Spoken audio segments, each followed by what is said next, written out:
The segment ended with Tom Henderson speaking calmly from his front lawn. "We just wanted to maintain our pool properly and enjoy our home. We never expected that basic maintenance would become a police matter." Karen watched the entire segment 3 times, each viewing making her feel smaller and more isolated. The comments on the news station's website were merciless, turning her name into a punchline and her dedication into a cautionary tale about HOA overreach. But as she sat in her empty house, surrounded by her carefully maintained standards and her perfectly organized violation reports, Karen felt something unexpected stirring in her chest. It wasn't quite remorse. She still believed in rules and standards. But for the first time, she wondered if there might be a difference between maintaining community order and destroying community spirit. The Henderson house remained empty, its dark windows reflecting Karen's own isolation. The new "for sale" sign seemed to mock her commitment to neighborhood stability, and she couldn't shake the feeling that her victory had somehow turned into the biggest defeat of her life. Outside her window, Mrs. Patterson was walking her dog past the Hendersons' lawn, and for a brief moment, Karen considered going outside to discuss the proper leash length requirements outlined in Section 7.2 of the HOA guidelines. Instead, she remained seated, watching her neighborhood continue its daily routines without her watchful intervention, and wondered when protecting her community had started feeling so much like destroying it. The phone rang once that evening, a wrong number looking for someone named Carol, but even that brief human contact felt like a lifeline in the growing silence of her self-imposed isolation. The words hit Karen like a physical blow. Around her, neighbors began to drift away, their curiosity satisfied and their discomfort growing. The police officers were packing up their notepads with visible relief, and even Margaret was retreating toward her minivan.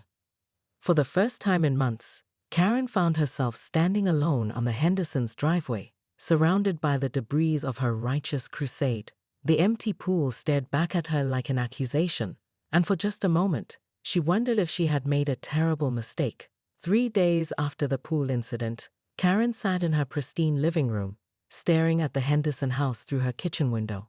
The "for sale" sign had gone up that morning, stark and accusatory against the perfectly manicured lawn. Her phone had been eerily quiet. Margaret hadn't returned her calls about the upcoming HOA board meeting. Susan had been distinctly cool during their chance encounter at the mailbox. Even Mrs. Chen from down the street, who usually appreciated Karen's vigilant neighborhood watch efforts, had crossed to the other side of the road rather than engage in their customary morning pleasantries.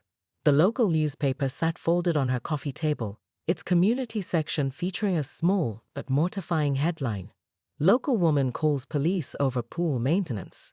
The article was brief but devastating in its dry recitation of facts, making Karen sound like an overzealous busybody rather than a dedicated community guardian. "I was protecting property values," she muttered to her empty house, but even her own voice sounded uncertain in the silence. The doorbell rang, interrupting her brooding. Karen opened the door to find a young woman in her 30s, holding a clipboard and wearing the kind of professional smile that suggested either sales or surveys. "Mrs. Pemberton, I'm Jennifer Walsh from Channel 7 News. I understand you were involved in an interesting incident this week regarding pool maintenance." Karen's heart leaped. Finally, someone who understood that her story deserved to be told properly. Someone who would present her side, show the world that she had been acting in the best interests of her community. "Yes," she said, stepping aside to let the reporter in. "I've been trying to maintain standards in this neighborhood for years. Someone has to stand up for property values and community guidelines." Jennifer settled onto Karen's couch, her camera operator setting up discreetly in the corner. "Tell me about the pool incident. What made you suspect something was wrong?" For the next 20 minutes, Karen laid out her case with passionate precision. She explained her months of documentation, her careful observation of HOA violations, her genuine concern for neighborhood standards.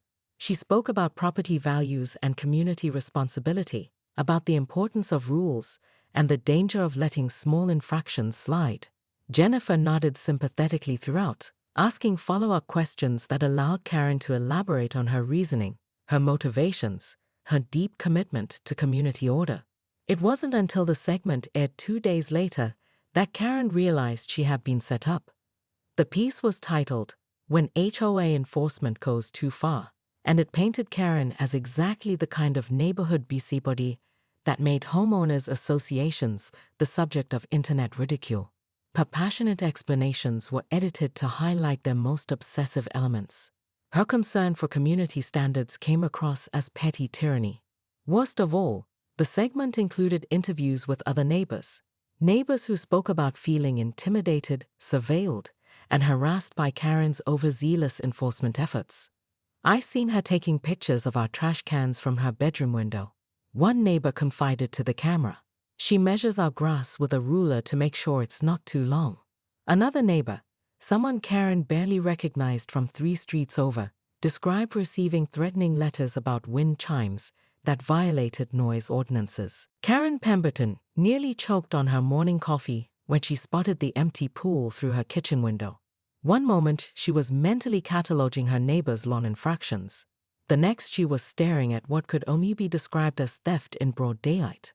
The Hendersons' above-ground pool, the very same pool that had been violating HOA regulations for 3 months, was completely drained. "They stole the water," she gasped, fumbling for her phone with trembling fingers.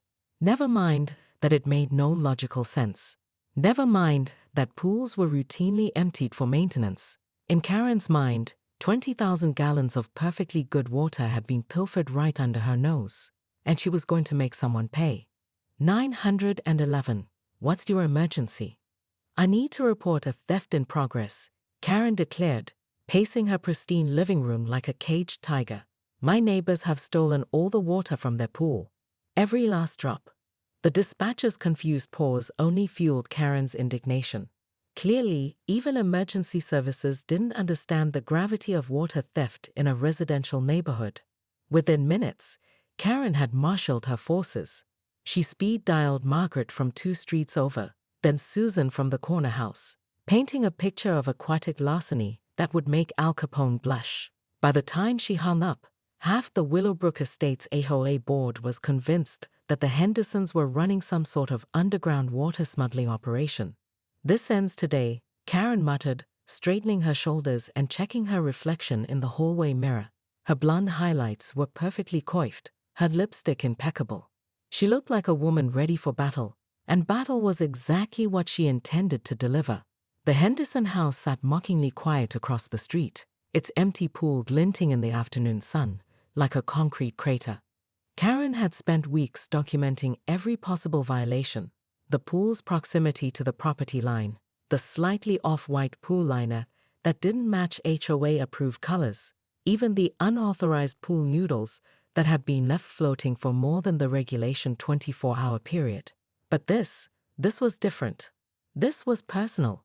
As Karen marched across the street, her heels clicking against the asphalt with military precision, she failed to notice the pool maintenance truck parked discreetly around the corner. She failed to see the Henderson family loading suitcases into their car for their long-planned vacation. Most importantly, she failed to consider that sometimes, just sometimes, there might be a perfectly reasonable explanation for the things that offended her so deeply.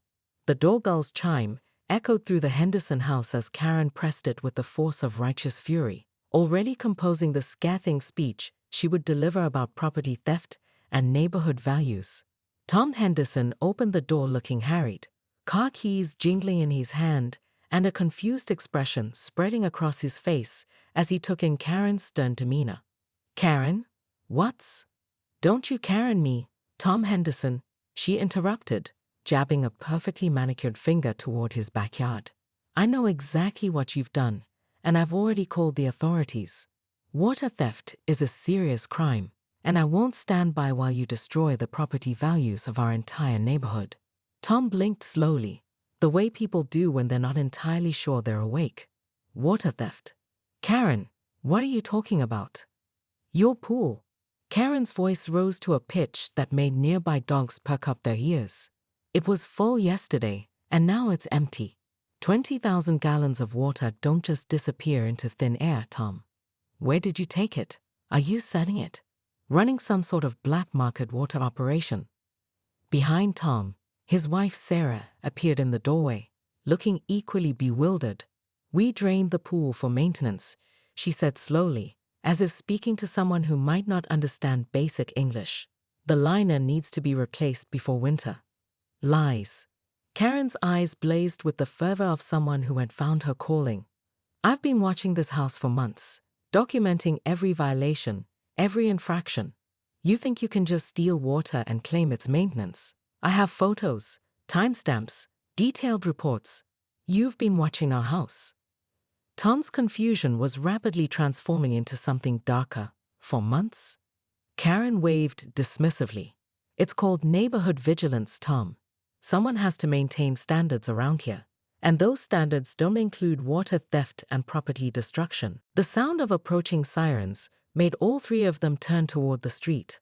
Karen smiled triumphantly as a police cruiser rounded the corner, followed closely by what appeared to be half the HOA board crammed into Margaret's minivan. "Officers," Karen called out, waving frantically as if hailing a taxi. "Thank goodness you're here. I've caught them red-handed, or should I say, dry-handed." Officer Martinez stepped out of the cruiser looking like a man who had already had a very long day, and it wasn't even noon yet. Behind him, his partner Officer Chen emerged more slowly, clearly trying to process why they had been called to investigate pool water. "Ma'am, you reported a theft?" Martinez asked, consulting his notepad with the expression of someone hoping for a reasonable explanation. 20,000 gallons, Karen declared proudly. "Stolen in broad daylight. I have evidence, officer.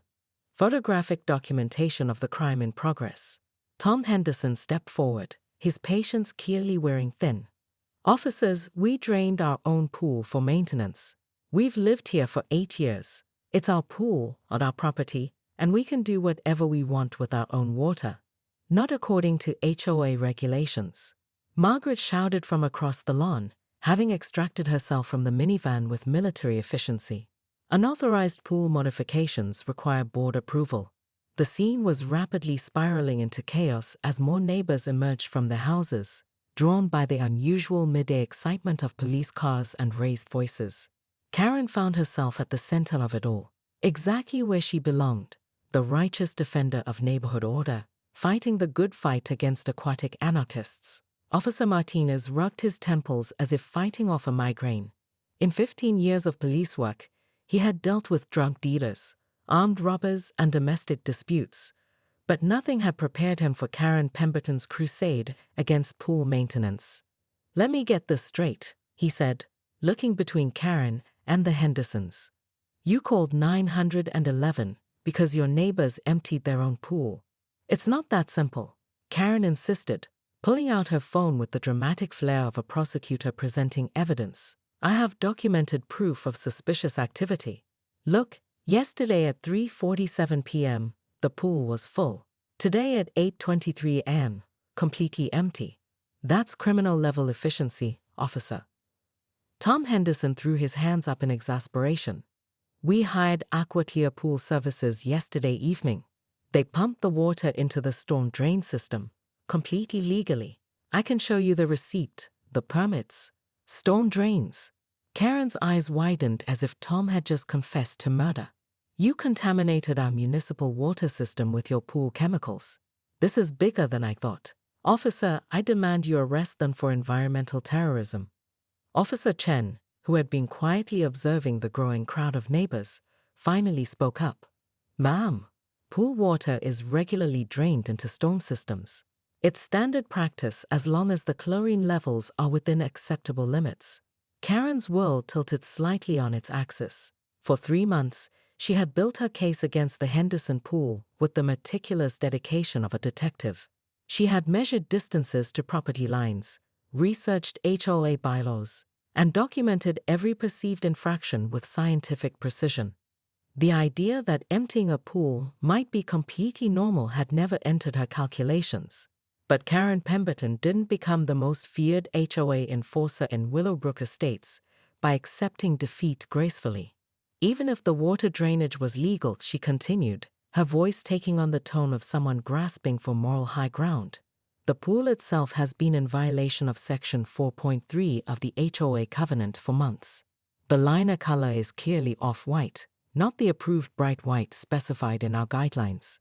Sarah Henderson stared at Karen with the kind of amazement usually reserved for carnival sideshows. You're complaining about the shade of our pool liner. Standards, Sarah. Without standards, we're just animals living in concrete boxes.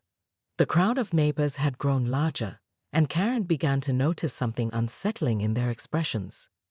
Where she expected to see support for her dedication to community order, she was seeing something that looked suspiciously like embarrassment. Even Margaret, her most reliable ally in HOA enforcement, was avoiding eye contact. Karen, Tom said quietly, his anger giving way to something that sounded almost like pity. We're going out of town for 2 weeks. When we come back, we're putting the house on the market. You can't just run away from HOA violations. Karen protested, but her voice lacked its earlier conviction. We're not running from violations, Sarah replied. We're running from you.